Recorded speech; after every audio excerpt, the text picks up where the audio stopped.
नमस्कार, हमारे खास कार्यक्रम ब्रेकिंग बुलेटिन में स्वागत है आपका। मैं आपके साथ कमल कौशिक। सबसे पहले ब्रेकिंग बुलेटिन में बात करेंगे बिहार विधानसभा चुनाव की। आइए शुरुआत करते हैं। हरियाणा की रणनीति आखिरकार बिहार विधानसभा चुनाव में क्या है, आइए बताते हैं। प्रचार की धार तेज है और बिहार के इस रण में प्रचार करने के लिए खुद मुख्यमंत्री नायब सिंह सैनी अब सामने आ चुके हैं। बिहार में विकास को गति दी गई है, ये दावा किया गया। विकसित भारत बनाना है।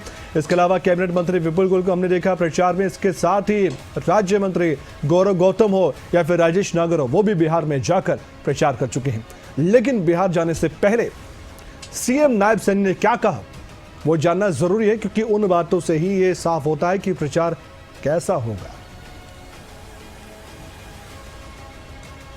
नीतीश कुमार जी ने और भारतीय जनता पार्टी की गठबंधन की सरकार ने, एनडीए ने जिस प्रकार से आदरणीय मोदी जी के नेतृत्व में 2014 के बाद चाहे सड़क के सुदृढ़ीकरण की बात हो, गांव को सड़क से जोड़ने की बात हो, और चाहे बिजली गांव-गांव तक पहुंचाने की बात हो,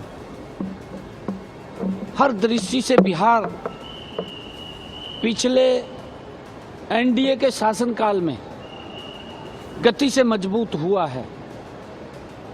अगर तो एक जमीन आसमान का अंतर विकास के अंदर दिखाई देता है। बिहार के लोग नॉन स्टॉप नरेंद्र मोदी जी और नीतीश के नेतृत्व में बिहार में सरकार यहाँ के लोग चुन रहे हैं, क्योंकि लोग विकास चाहते हैं।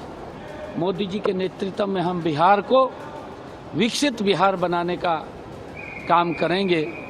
और युवाएं, चाहे महिलाएं हैं और चाहे आम जन है, एक मन सब ने बनाया है कि ये गुंडागर्दी की जो सरकारें पूर्व में रही हैं कांग्रेस के नेतृत्व में, क्योंकि वो तो एक विशेष वर्ग के लिए काम करती है। आदरणीय मोदी जी की सरकार और नीतीश कुमार जी की सरकार हर व्यक्ति के विकास के लिए काम करती है। और बिहार लगातार नॉन स्टॉप फिर भारतीय जनता पार्टी एनडीए के साथ जा रहा है। लालू प्रसाद और इनकी पार्टी के डीएनए के अंदर है। ये तो जो बड़ा क्रिमिनल होता है भी ये व्यक्ति है, ये भ्रष्टाचार के अंदर सबसे बड़ा व्यक्ति है, ये क्रिमिनल के अंदर सबसे बड़ा व्यक्ति है। ये तो छांट करके टिकट देते हैं और उसके जो परिणाम हैं वो परिणाम बड़े भयानक होते हैं। और अब बिहार के लोग जागरूक हैं, बिहार के लोग जान चुके हैं कि अब उस दौर के दोबारा नहीं आएगा। लोग विकास चाहते हैं, लोग शिक्षा चाहते हैं, लोग हेल्थ चाहते हैं, और उसको गति से आगे बढ़ाने का काम ये एनडीए की सरकार आदरणीय नरेंद्र मोदी जी और नीतीश कुमार कर रहे हैं। आने वाले समय के अंदर लगातार फिर बिहार के लोग एनडीए की सरकार यहाँ पर बना रहे हैं। ये तो जब रिजल्ट आएगा फिर पता लगेगा। हरियाणा के अंदर भी ये बड़े राजी हो रहे थे कांग्रेस के लोग, कहा सरकार आई पड़ी है, परंतु वहाँ के लोगों ने सुपड़ा साफ कर दिया कांग्रेस का, क्योंकि कांग्रेस भ्रष्टाचार की दलदल में फंसी हुई है। कांग्रेस के पास और जो इंडी गठबंधन के इनके लोग हैं, इनके पास न नीति है, न नीयत है, न इनका नेतृत्व है। कोई कुछ बोल रहा है, कोई कुछ बोलता है, और अपने ये इसी चक्कर के अंदर उलझे रहते हैं। परंतु अगर एनडीए की तरफ देखें, उनकी नीति भी ठीक है, उनका नीयत भी साफ है और नेतृत्व भी मजबूत है। मोदी जी ने पूरे विश्व के अंदर भारत का मजबूत डंका बजाया हुआ है। आज पूरी दुनिया में भारत का अगर कोई व्यक्ति जाता है, उसको श्रद्धा से वहाँ के लोग देखते हैं, उसका सम्मान करते हैं, और उसका जो मेन कारण है वो आदरणीय नरेंद्र मोदी जी की नीतियाँ हैं। और ब्रेकिंग बुलेटिन में बात करते हैं हरियाणा की राजनीति की। एक तरफ जहां नायब सरकार 2.0 के 1 साल पूरा होने पर बड़ी प्रेस कॉन्फ्रेंस की गई, बड़े कार्यक्रम आयोजित हुए, लेकिन साथ ही विपक्ष ने भी खूब कमियां गिनवाई। इसलिए सवाल यह है कि एक साल के कथित कमाल पर सवाल क्या है। दरअसल प्रेस कॉन्फ्रेंस के माध्यम से मुख्यमंत्री नायब सैनी एक साल की उपलब्धियों को और पिछले 11 साल से बीजेपी हरियाणा में क्या काम कर रही है, इसको भी एक एक करके गिनवाया गया। एक साल के इसी कार्यकाल पर नेता प्रतिपक्ष भूपेंद्र हुड्डा ने अपनी प्रतिक्रिया दी है और सरकार की नाकामियों को गिनवाया है। उन्होंने कहा कि नाकामियों की लंबी सूची है, एक बड़ी लिस्ट है और जश्न नहीं, आत्ममंथन होना चाहिए, ये नसीहत देते नजर आए। और किसानों की बात भी की गई है कि किसानों की फसल एमएसपी से कम दाम पर बिक रही है। इस बात को लेकर भी उन्होंने सरकार को घेरा। क्या कुछ कहा गया दोनों तरफ से, ये जानने का समय है। आइए आपको भी सुनवाते हैं। भाजपा सरकार के तीसरे कार्यकाल का संकल्प, सेवा और समर्पण का ये पहला वर्ष है। ये पहला वर्ष पूरा किया है, ये मेरे लिए बहुत ही गर्व की बात है। मैं इस अवसर पर आप सभी को एक वर्ष ये नॉन स्टॉप पूरा करने पर हरियाणा प्रदेश वासियों को, आप सभी को इसके लिए हृदय से मैं हार्दिक बधाई देता हूं। तो पिछले जैसा पिछले 10 साल हो गया, 1 साल हो गया। कानून व्यवस्था में जो है हरियाणा बिल्कुल चरमरा गया। और ये मैं नहीं कह रहा, गृह मंत्रालय कह रहा है कि हरियाणा प्रदेश पूरे देश में सबसे ज़्यादा असुरक्षित प्रदेश है। किसान बर्बादी की तरफ जा रहा है। कहा था वायदा, कहा था 2022 तक आमदनी दुगनी करेंगे, आमदनी दुगनी करी, लागत कई गुना कर दी।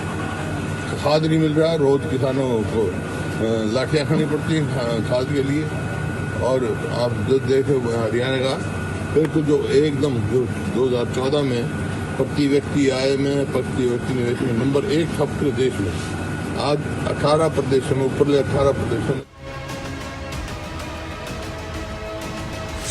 ज्योति मल्होत्रा की बात करते हैं, एक ऐसी यूट्यूबर जिस पर कई तरह के सवाल उठे और हिसार से खबर यह है कि यूट्यूबर ज्योति मल्होत्रा की पेशी आज है। नियमित जमानत याचिका पर सुनवाई होनी और पाकिस्तान के लिए जासूसी करने का आरोप लगा। 5 महीने से जेल में बंद है ज्योति मल्होत्रा। सवाल यह कि क्या जेल से बाहर आ सकती है, अगर हाँ तो फिर किस तरीके से।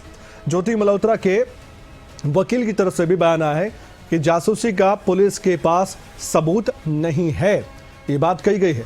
लेकिन बचाव पक्ष जो भी कहता रहे, कानून को अपना काम करना है और कानून अपने हिसाब से काम करता है। इस बात को लेकर अब आगे क्या होगा, ये सवाल अपने आप में बहुत महत्वपूर्ण है। इसलिए ज्योति मल्होत्रा को लेकर सवाल सबसे बड़ा ये है कि क्या अब आने वाली सुनवाई में ज्योति मल्होत्रा को कोई राहत मिलती है। आपको हम याद भी दिला दें कि आरोप सीधे ये लगे थे कि ज्योति मल्होत्रा ने पाकिस्तान के लिए भारत की जासूसी की, यानी भारत के कई प्लेसेस ऐसे हैं, कई स्थान ऐसे हैं जो दिखाए और उससे पाकिस्तान को जानकारियां दी गई है। इस गंभीर आरोप में उनको गिरफ्तार किया गया। पुलिस की तरफ से बाकायदा जानकारी दी गई, चार्जशीट बनाई गई और कोर्ट में भी बताया गया कि इस यूट्यूबर ज्योति मल्होत्रा पर क्या क्या मामले दर्ज हैं।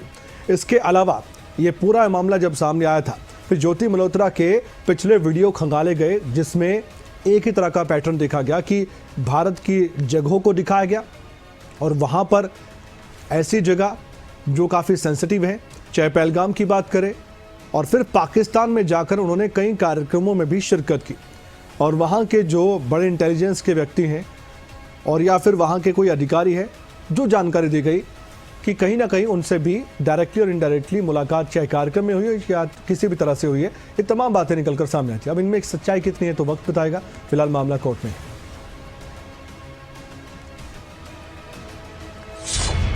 एएसआई सुसाइड केस की बात करते हैं। खुलासा बड़ा हुआ है। ASI Sandeep Lathar suicide case मामले में नया चश्मदीद आया है और ये चश्मदीद ये कह रहा है कि मैंने सब कुछ सुना, जब गोली चली तो लगा कि कोई आपस में बिजली की तार टकरा गई है और इस व्यक्ति का नाम है जैलदार, जिसने मजदूरी करने का काम किया उसी खेत में जहां पर एएसआई आते थे, वहां पर मिलते थे कैसा व्यक्तित्व था ये भी बताया गया। और खेत में काम करने वाले इस मजदूर ने यह भी बताया कि जो हुआ वो होना तो नहीं चाहिए था, लेकिन बहुत अच्छे व्यक्ति थे।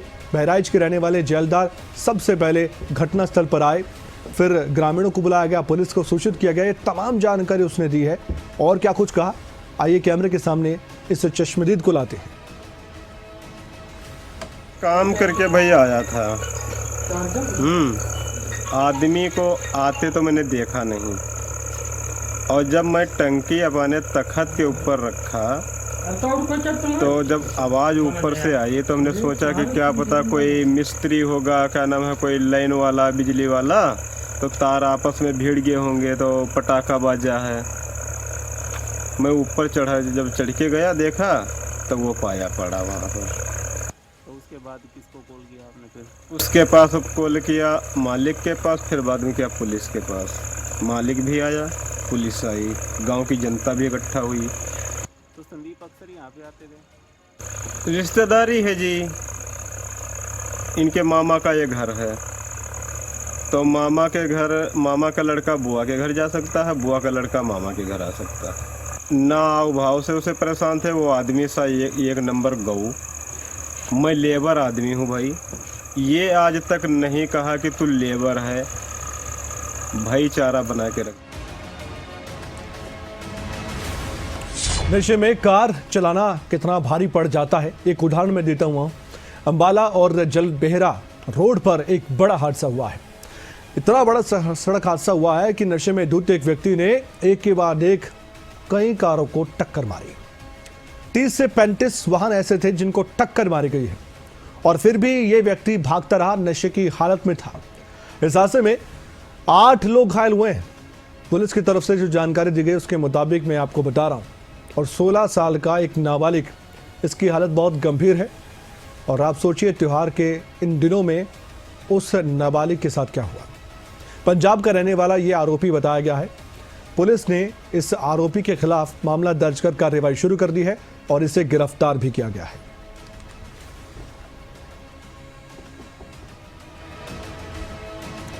दूसरी ओर हरियाणा के डीजीपी ओपी सिंह की बात मैं करूं तो उनका एक पोस्ट भी सामने आया है। अंबाला के इस सड़क हादसे पर उन्होंने पोस्ट किया है और खबरें अभी तक की खबर को रीपोस्ट किया गया है और शायराना अंदाज में कुछ बात कही है और एक संदेश उन अपराधियों को, उन आरोपियों को दिया गया है या फिर उन लापरवाह व्यक्तियों को दिया गया है जो ऐसा काम करते हैं। क्या चेतावनी है, आइए बताते हैं। उन्होंने लिखा कि नशे में गाड़ी चलाकर जान जोखिम में डालने वाले ऐसे अपराधियों के लिए पुलिस की नीति स्पष्ट है। साल से पहले बेल नहीं और 10 साल से कम जेल नहीं। मैंने आईजी अंबाला रेंज पंकज जैन से यह कहा है कि अस्पताल पहुंचे और पीड़ितों का हाल जाने और इस पूरे मामले में कार्रवाई की जाए। इस तरह की बात भी उनकी तरफ से इस पोस्ट में की गई है और आप खुद पढ़ सकते हैं। ये है हरियाणा के कार्यवाहक डीजीपी ओपी सिंह और उनका पोस्ट।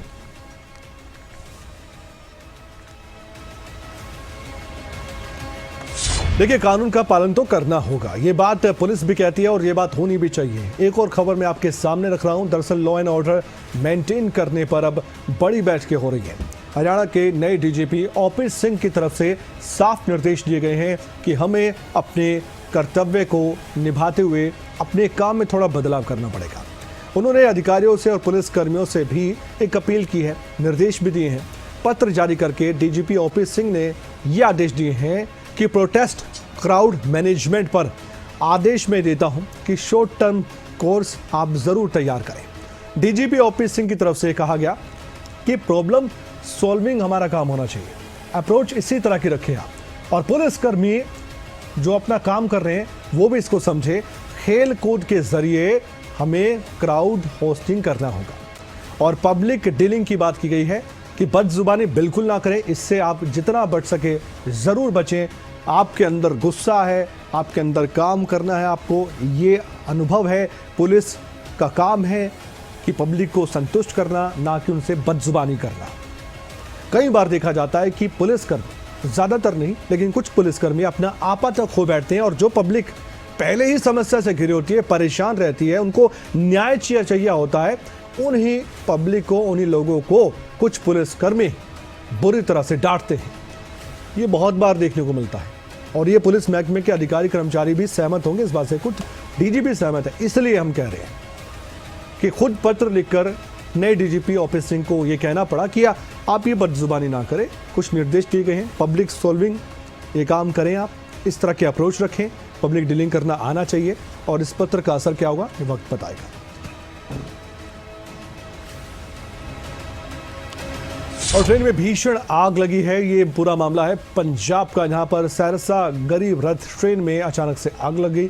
जैसे ही इस खबर को देखकर यात्री सहमे तो फिर जो रेलवे स्टेशन था आसपास, वहां के रेलवे अधिकारी हों या फिर लोको पायलट हो, वो सभी मौके पर पहुंचे। लोको पायलट ने भी जानकारी दी और ट्रेन के मैनेजर ने भी इस बात की जानकारी अंबाला रेलवे स्टेशन तक पहुंचाई।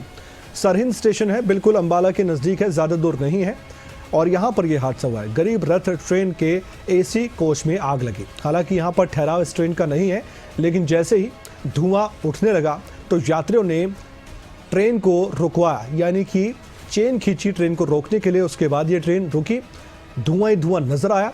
फायर ब्रिगेड के कर्मी पहुंचे, बमुश्किल इस आग पर काबू पाया गया। करीब 1 घंटा लगा पूरी तरह से आग पर काबू पाने के लिए।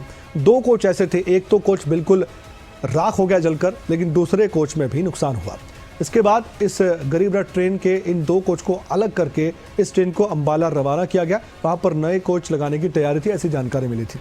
आग लगने के बाद ट्रेन में अफरा तफरी का माहौल देखा गया था और कई लोग घायल भी बताए गए हैं, लेकिन ज़्यादा चोटें नहीं आई हैं, कोई जनहानि नहीं हुई है, ये गनीमत रही है।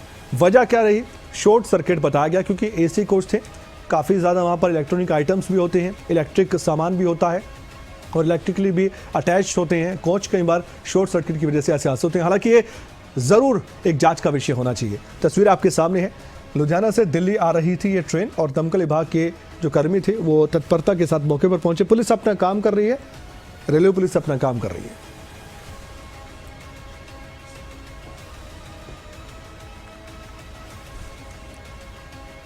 कर रही थी, ये अमृतसर से सरसा ट्रेन थी और 7:30 पे इसमें फायर और थोड़ा स्मोक नोट किया गया था, तो इसको उसी समय स्टेशन पे ही कंट्रोल कर लिया गया इमीडिएटली। और विदिन 15-20 मिनट्स जो अफेक्टेड कोचेस थे उनको अलग कर दिया गया बाकी ट्रेन के पार्ट से, और इसमें जो पैसेंजर्स को भी सावधानी पूर्वक सारा निकाल लिया गया था। एज सच एक पैसेंजर जो हैं उनको थोड़ा सा बर्न 30-40% बर्न हुए थे, बाकी कोई ऐसा जान का नुकसान नहीं है। फायर ब्रिगेड भी हम लोगों ने इमीडिएटली कॉल कर ली थी और फायर भी कंट्रोल कर ली गई थी। मामूली कहासुनी के बाद हमला हो गया। जी हाँ, गोरखपुर से खबर है कि मामूली कहासुनी के बाद युवक पर चाकू से हमला किया गया। युवक पर 4 से 5 बार वार किए गए। हमलावर इसके बाद फरार हो गया। आपको बता दें कि सीने में, पसली में गहरे घाव नजर आए हैं। हालत काफ़ी गंभीर है उस व्यक्ति की जिस पर हमला हुआ है। घायल युवक की पहचान हुई है राजेंद्र यादव के रूप में और पुलिस ने घायल को जिला अस्पताल में भर्ती करवाया इलाज के लिए। चिलुआताल थाना प्रभारी सूरज सिंह ये बता रहे थे कि मामले की छानबीन हम कर रहे हैं और मामले की जांच जारी है। जो भी दोषी होगा उसके खिलाफ कड़ी कार्रवाई की बात भी कही गई।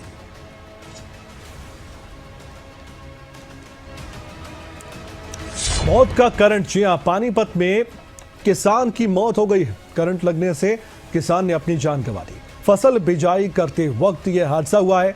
परिवार में गम का माहौल है क्योंकि दिवाली नजदीक थी और परिवार में अब मातम है। पानीपत के लोहारी गांव का ये मामला बताया गया है। अब करंट कैसे लगा और ये क्या लापरवाही किसी तरह से हुई है, ये भी अब सवाल जरूर कौन रहे होंगे उन परिजनों के मन में जिनका अपना अब इस दुनिया में नहीं है। ये जो किसान है पानीपत का रहने वाला था और करंट लगने से मौत हुई है, फिलहाल ये स्पष्ट हुआ है। हालांकि अगर जांच पड़ताल आगे बढ़ेगी तो पुलिस अपनी जांच के बाद ये बता पाएगी कि असल कारण क्या है। यही रहा, फसल बिजाई करते वक्त ये हुआ है। अक्सर हम देखते हैं कि खेतों में जो तारें हैं वो मौजूद रहती हैं, बिजली की तारों में करंट रहता है।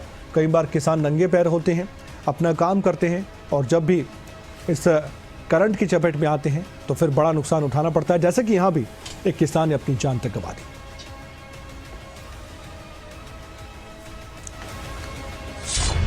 अब बात करते हैं दीपावली की।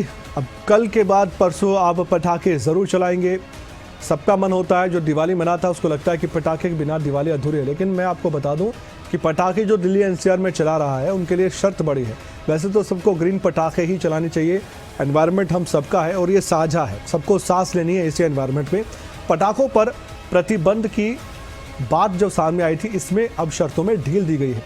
दिल्ली एनसीआर में पटाखे जलाने की अनुमति आपको है, लेकिन शर्तों के साथ।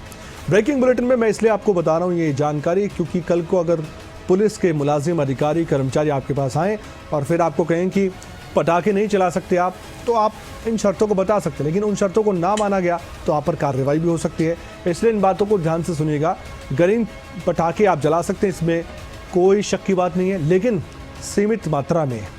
दूसरी बात, 8 से लेकर 21 अक्टूबर तक आपको इजाज़त मिली है। मैं दिल्ली एनसीआर के लोगों से बात कर रहा हूँ, खासकर दिल्ली और हरियाणा के एनसीआर में जो ज़िले आते हैं उनके लिए। लगभग 14 ज़िले हैं हरियाणा एनसीआर में, 22 ज़िलों में से 14 ज़िले तो एनसीआर में हैं। इसलिए कौन कौन से ज़िले हैं उन लोगों को मालूम होगा जो वहाँ रहते हैं। मैं उदाहरण के तौर पर आपको बता दूँ, चाहे पानीपत हो, सोनीपत हो, फरीदाबाद हो, करनाल हो, ये ज़िले आते हैं एनसीआर में। और कई और ज़िले भी हैं, मान लीजिए बहादुर की बात करूँ, वो जो क्षेत्र है झज्जर है, उसका क्षेत्र है वो भी एनसीआर में आता है। जींद भी यहाँ तक कि आता है एनसीआर में। तो मैंने एग्जाम्पल आपके सामने रखे हैं, और भी ज़िले हैं। तो यहाँ पर आप समय का ध्यान रखें। समय क्या तय किया गया है? सुबह 6 से लेकर 7 बजे तक 1 घंटा, इसके बाद रात को 8 बजे से लेकर 10 बजे तक 2 घंटे, ये इजाज़त आपको है। इसके अलावा अधिकारी आपके पास आ सकते हैं और कह सकते हैं कि आप पटाखे नहीं चला सकते। सख्ती भी होगी, ड्यूटियाँ भी लगाई गई हैं। और इसके अलावा आपको बता दें कि जो उत्पाद बेचे जा रहे हैं उन पर QR कोड लगा हुआ है। सुप्रीम कोर्ट के निर्देश है, नकली पटाखे मिलने पर सीधे लाइसेंस रद्द होगा, ये बात कह दी गई है।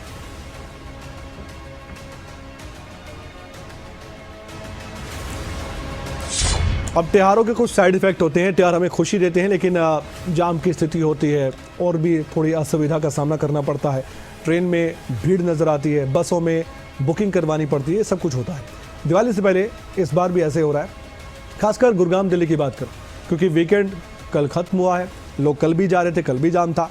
आज भी कुछ लोगों के ऑफिस होंगे, या जो दूर दराज के लोग हैं जो काम करने के लिए दिल्ली एनसीआर में आते हैं या फिर गुड़गांव में आते हैं, उनको भी घर जाना है अपने वाहन से, बस से या किसी भी वाहन से। तो इसलिए जाम की स्थिति बनी हुई है। आप पहले ही मानकर चलिए कि जहां आपको 1 घंटा लगता था वहां पर 2 घंटे लग सकते हैं, 2.5 घंटे लग सकते हैं। एक उदाहरण के तौर पर मैं बता रहा हूँ, रेंगते हुए वाहन नजर आते हैं और यहाँ पर सिर्फ और सिर्फ रात का नज़ारा जो था वो ऐसा लगता है कि जगमग हो, लेकिन ये वाहन की लाइटें होती हैं। आज भी ऐसा देखने को मिल सकता है और दिन में भी हमने जाम देखा है। नोएडा की बात करें वहाँ भी ये हाल है, गुड़गांव की बात करें वहाँ भी ये हाल है। जो रफ्तार होती है वाहनों की, उस पर ब्रेक लग चुका है। दिवाली से पहले शहर में जगह जगह जाम की स्थिति को देखते हुए ट्रैफिक पुलिस अपना काम कर रही है, लेकिन क्या करे, ट्रैफिक मुलाजिम सीमित है लेकिन वाहन असीमित नजर आते हैं, इसलिए थोड़ी दिक्कतें परेशानी ज़रूर होती हैं। आप ट्रैफिक नियमों का पालन करें ताकि ये परेशानी ना तो आपको झेलनी पड़े और ना ही दूसरे लोगों को। एक साथ 11 लाख दिए, जी हाँ, एक साथ 11 लाख दिए जलाए गए। मुरादाबाद में दीपोत्सव समारोह है। मुरादाबाद में 11 लाख दिए जलाए गए हैं। एमसी आयुक्त दिव्यांशु पटेल की तरफ से जानकारी दी गई कि उत्साह में कोई कमी नहीं है और उत्साह के साथ साथ हम इस दिवाली के पर्व को अपनी भावनाओं के साथ मनाते हैं। इस साल 11 लाख दिए जलाए गए हैं। 1500 ड्रोन का भव्य प्रदर्शन रहा है। और अगर आप देखेंगे इन तस्वीरों को तो आपको भी लगेगा कि दिवाली तो इसी तरह की होनी चाहिए। क्या कुछ कहा गया, आइए सुनवाते हैं। मुख्यमंत्री जी की जो प्रेरणा है और जो उनके दिशा निर्देश हैं वो सभी शहरों के लिए समान है कि दिवाली का पर्व पूरे उत्साह के साथ मनाया जाए। पूरे शहर में उत्सव का माहौल होना चाहिए। और धर्म नगरी अयोध्या जी में जैसा कि हम पिछले 9 वर्षों से देख रहे हैं, पूरी भव्यता के साथ मनाया जाता है। इस साल वहाँ 26 लाख दिए जला रहे हैं। हमारी एक छोटी कोशिश पिछले साल भी थी। इस साल हमने 11 लाख दिए और 1500 ड्रोन का भव्य शो कराने का आयोजन किया था और हम पूरी तरह सफल हुए। पाकिस्तान जिस तरह से हरकतें कर रहा है वो तो हमें मालूम है, लेकिन दूसरे देश भी इससे पीड़ित हो रहे हैं, लेकिन जवाब भरपूर दिया जा रहा है। अफगानिस्तान पाकिस्तान के बीच जो संघर्ष चल रहा है उसकी मैं बात करता हूं। पाकिस्तान ने अब एक बार फिर से ऐसी हरकत कर दी है जिसके बाद अफगानिस्तान आग बबूला है। हमला किया गया है। युद्ध विराम के कुछ घंटों बाद ही ये हमला हुआ है। दरअसल यहाँ पर पख्तिका के उर्गुन ज़िले में हवाई हमला किया गया है। जो जानकारी वहां के मीडिया से मिल रही है उसके मुताबिक हमले में कई लोगों के मारे जाने की खबर, लेकिन सबसे बड़ी बात यह है कई क्रिकेटर्स हैं जो क्लब कंट्री क्रिकेट खेलते हैं वो भी मारे गए हैं, और ये संख्या 1-2 नहीं बल्कि 3 है। अफगानिस्तान में क्रिकेट बोर्ड ने खुद दुख व्यक्त किया और इस बात की पुष्टि की है। पाकिस्तान के साथ मैच खेलने से इनकार कर दिया गया है। भारत पहले से ही कह चुका है कि हम द्विपक्षीय कोई भी सीरीज नहीं खेलेंगे, ना वार्ता होगी, यानी कि एक दूसरे के खिलाफ सीरीज नहीं खेली जाएगी। अगर मल्टीनेशनल होगी तो अलग बात है। नवंबर में होनी थी त्रिकोणीय T20 सीरीज, लेकिन त्रिकोणीय इस T20 सीरीज को भी खेलने से साफ इनकार कर दिया गया है। पाकिस्तान ऐसा करता रहा तो धीरे धीरे बाकी देश भी पाकिस्तान का यही हश्र करेंगे और उसके साथ पूरी तरह से संबंध बिगाड़ देंगे। ब्रेकिंग